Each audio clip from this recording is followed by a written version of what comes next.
And so, with regard to intervention studies, if this is a question that a study asks, can our instruction successfully help learners gain implicit knowledge as well as explicit, or in addition to explicit, then it's really important to find ways of measuring the two types of knowledge separately. There is a large body of literature about what does it take for a experimental task to get more at explicit versus more at implicit knowledge. Getting at explicit knowledge is easy, right? Yes. You can ask, right? You can ask learners, does this sound like an acceptable sentence to you? Does it violate a grammatical rule? Here, take this verb, put it in third person present tense. That's easy. Developing tasks that actually get at implicit knowledge is more difficult. They might be, for example, psycholinguistic reaction time tasks. If you're reading a sentence kind of naturally at your own pace, with the goal, where the goal is comprehension, you know that after you read the sentence, you might get a question about what happened, what did the sentence describe. But unbeknownst to you, somewhere in that sentence, there's a small grammatical error. Maybe an article is missing, maybe there's a wrong suffix on a word, maybe two words have switched order. It's well established that when a native speaker encounters this error, they will slow down in their reading, even though this is not something they were ever asked to do, right? They're just asked to, you'll read a series of sentences and ask them questions about them. But native speakers cannot help but get tripped up by things going wrong. Sentence suddenly having something unexpected, and a grammatical error is such a thing that can be unexpected. So then the question we can ask is, well, do learners get tripped up by the same kind of phenomenon? Yeah. And this is something that's used in a lot of research that is not about interventions. So, for example, one of my research area is English articles. So we've used this technique, it's called self-paced reading, to see, will learners notice if they're reading a sentence such as, Mary got book at the library. No article, no A in front of that book. Compared to a learner reading the grammatical variant, Mary got a book at the library. Native speakers reliably slow down for the version without A compared to the version with A. They trip up. They're slower to read that word book when there's no article in front of them. And we find that at least with more advanced proficiency, learners also notice the same. So this kind of methodology is sometimes used in intervention studies to see, that's just one example of how you might get at, have learners gained more internalized, possibly more implicit knowledge of articles? Will they slow down when there is an error?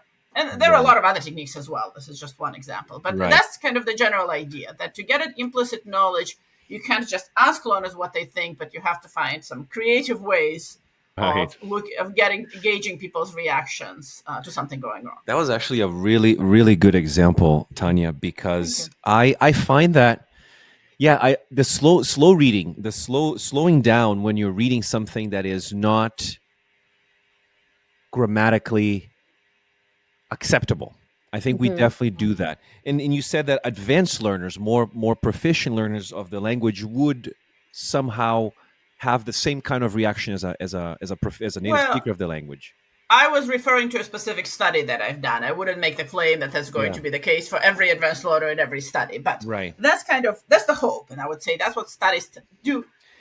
A lot of studies in second language acquisition use this methodology, self-paced reading. And in general, you find improvement with proficiency. Learners might not exhibit the slowdown as reliably as native speakers or in the exact same way, but you do tend to find, some studies don't find it, right? You have some researchers saying learners are incapable of acquiring something new because, look, they never, even the most advanced, never ever slow down. And then you have another study coming along and saying, no, look, actually, we do find learners slow down. So again, this is an empirical question, right? Who are the learners? What is the task? What are we testing? I do like that now, and please correct me if I misunderstood this, but it does seem that I think because a lot of the times, and I'm approaching this from a language teacher perspective, what I see is that a lot of language teachers, when they think about intervention, and we're thinking about, in this case, the intervention is explicitly really teaching a very specific grammatical point. I feel like a lot of teachers, when they think about intervention, they think about, I'm going to explicitly present this specific grammatical point ad nauseum until they get it. And I think what you've made it clear to me is that The intervention is just to see if they're able to manipulate that without having, of course, this explicit knowledge of that specific grammatical point. Is that correct? Or is there an expectation that they have to learn a little bit of the rules in order to be able to Right. make that explicit more implicit? That's a very important question Right, because right. I don't know if that's my understanding, but please correct me if I'm wrong. So, an intervention is any kind of manipulation introduced in a classroom, or not even necessarily in a classroom, right? Within a research study, it could Right. be done in a lab. It's any kind of manipulation designed to improve learner's performance. Right. It can be, Performance, yes.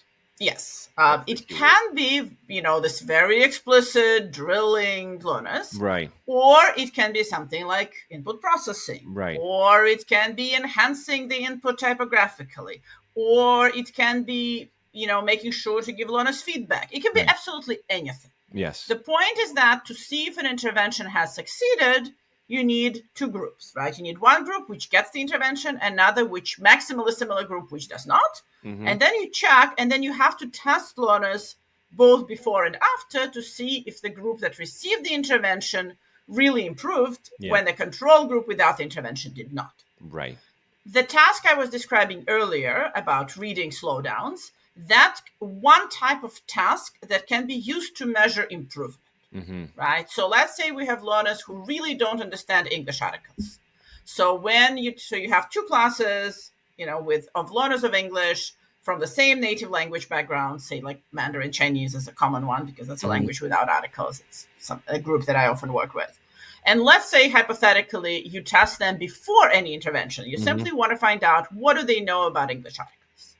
And if we particularly want to address the question of what do they know at a more explicit versus a more implicit level, we can give them a very explicit task on the one hand, where they have to fill in the article into a blank. And we can also give them this more implicit task where they're reading sentences for comprehension, and we check whether they slow down when there's a missing article. Right. And let's say they do more or less okay on the explicit task. They can supply articles relatively well. But on the implicit task, there's just nothing. They never slow down. They fail to notice there is an article. Then you take one of those classes and you actually teach them with your favorite approach to grammar instruction and articles, while the other class doesn't get them. Maybe they get taught about what order instead, something that has nothing to do with articles. Right. And then after a week has elapsed and one group got that intervention, the other did not, you give them very similar tasks as you did before. Another fill in the blank and another reading task. And now you find, wow, the group that was instructed actually got much better. Now, at least some of the time, they are slowing down when encountering errors. Right. But the other group, the control group that didn't get that intervention, they're still the same. Right. That would be a successful intervention study. Mm. That's the basic logic of the intervention. You can plug in any linguistic phenomena, any kind of test for testing people before and after, and any kind of instruction. But that's kind of the basic logic of how we find out whether teaching learners something has been effective, how we find this out within a research study, which is, of course, different from a teacher in a classroom. Yes. And since we're talking about intervention research, let's talk about the book now. I'm very interested in what happens here in your mind. Specifically, I'd love to hear you both speak more accurately about your writing process. What does it look like? What does that look like for both of you?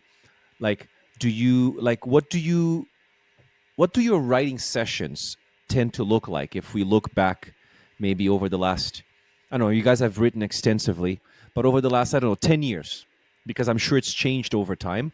So when you sit down to start writing this, is it an empty page? Is it bits and pieces here that you've noted through the weeks that you were observing phenomena outside the classroom? What is actually in front of you when you started thinking about this book? I think both Tania and I teach classes that, in a way, made us think about the content and the need for this book. And then we talked about what we wanted to do in this book. Then we came up with an outline, what research do you know? What research do you know? Let's put it all together. We came up with an outline. We separated you write these chapters, and the first two we wrote together, and the last one was very much, right, Tanya? Kind of, Yes. yeah. The first two chapters, and the last chapter was more collaborative, and the individual chapters we divided them. I think you wrote three and I wrote three, or something along those lines. And then we cover research that we were most familiar with, and we also wanted to cover. We haven't done a lot of this type of research. We both have some experience with this research, so we wanted to contextualize this. Both Tanya and I are quite organized. We managed to do this book in 1 year, is it? Wow. Among other It things. was, It's a So long we book. were quite on. It's a long book. Very Yeah. well researched, very long for it to be written in a year. yeah. It was definitely my fastest book project ever. Yeah, I I think we wrote it very fast compared to other Um, books I've written too. yeah. And Well. maybe because we co-authored too, it was like Yes. we are going to have, what is your schedule like? When are you going to get your chapters done? And then we stuck to it. And we also had this year recently another handbook that came out, but this is an edited volume, Okay. more for syntax and semantics. So And what was the main impetus when you, because you said a lot of this is work that you had been doing and the idea just came to you. What was that impetus? What was that spark that made you both like, "Ooh, we need to write a book about this"? What exactly was it? Can you pinpoint that exact moment when you said, maybe it was Silvina, maybe it was Tania? When was that moment? Talk to us about that. I don't know if there was a moment. I think, as Silvina said, we each kind of independently got interested in this topic. I know definitely, I teach classes where this kind of research is relevant. So, for example, I teach pedagogical English grammar for future teachers of ESL. And one of the things we discuss is, how do we know, what's the best way to teach grammar? What's the research on this? And, so I would be teaching quite a lot of separate articles. In fact, a lot of the articles in our book, the ones that focus on English, were articles that I had previously taught in that class. I also teach a graduate class on research methodology for linguistics. How do you do experiments? And there's lots and lots of handbooks and overview chapters out there about how to build good linguistic experiments. But I realized that whenever I got to the point of the semester where we're talking about specifically intervention research, there was almost nothing. There's lots of literature about what it means to do research in the classroom, but not specifically the nitty gritty of how to do the intervention. So I was kind of coming up with essentially my own resources, for this is what an ideal intervention study looks like, sort of what, the spiel I just gave you 5 minutes ago, right? What are all the components of an intervention study? How do you determine the group has been successful? So to me, definitely between those two things, I was feeling it would be good to put everything together and to have a single resource, both on kind of a guide on how to do intervention research, but also an overview of existing intervention research. And I think Silvina was interested in a lot of the same things, so it's naturally came together. I would say another concern was, another motivation was that so for example, I'm in the Spanish department and the linguistics department. So our departments are both have theoretical linguistics, so we deal with research and theory, but we also have a lot of students interested in actual teaching English as a second language, and in Spanish, teaching Spanish as a second language. So we have lots of students who have more pedagogical concerns, and we work with these students as well.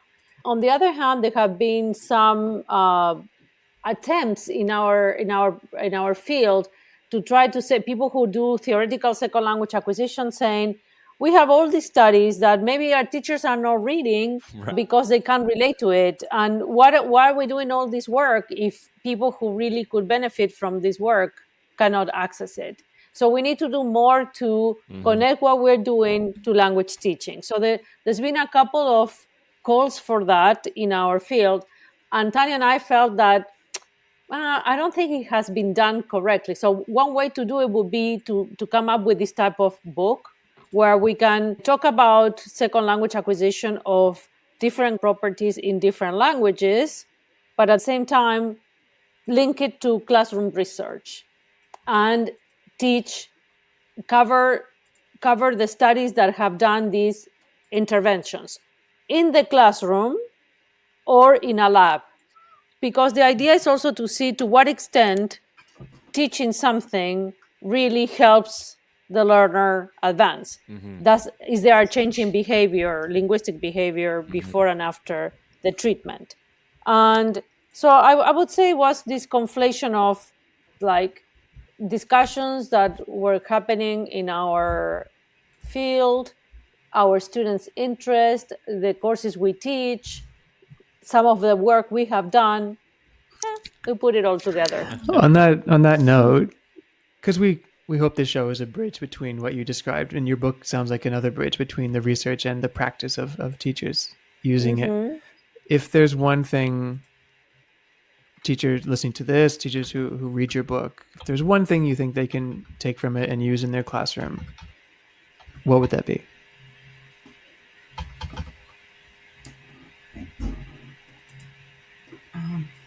Well, I would think that grammar is worth teaching. I think if there's one very basic thing, that would be it, right? Because and something that we say at the beginning is that even though people don't want, for a while, talking about grammar was like, forbidden. People are students and teachers are always concerned about grammar. So let's not ignore it. It's part of what we're interested in. It's part of what we learn. And and it's not a bad word, to talk about grammar. Yeah. If it is contextualized, it's part of. I think grammar has become this taboo word because of the way it has been over the years, right? Always at the forefront of most syllabi, right, being taught explicitly through almost, I would say, a PPP, but there's a name for that. I was going to come up with almost like through an evangelical approach where you present, you practice, and then you pray that the students are going to be able to use the language at the end. And I would say it's a great book. I'm 3 chapters in. I highly recommend this book to anyone who is listening to this episode.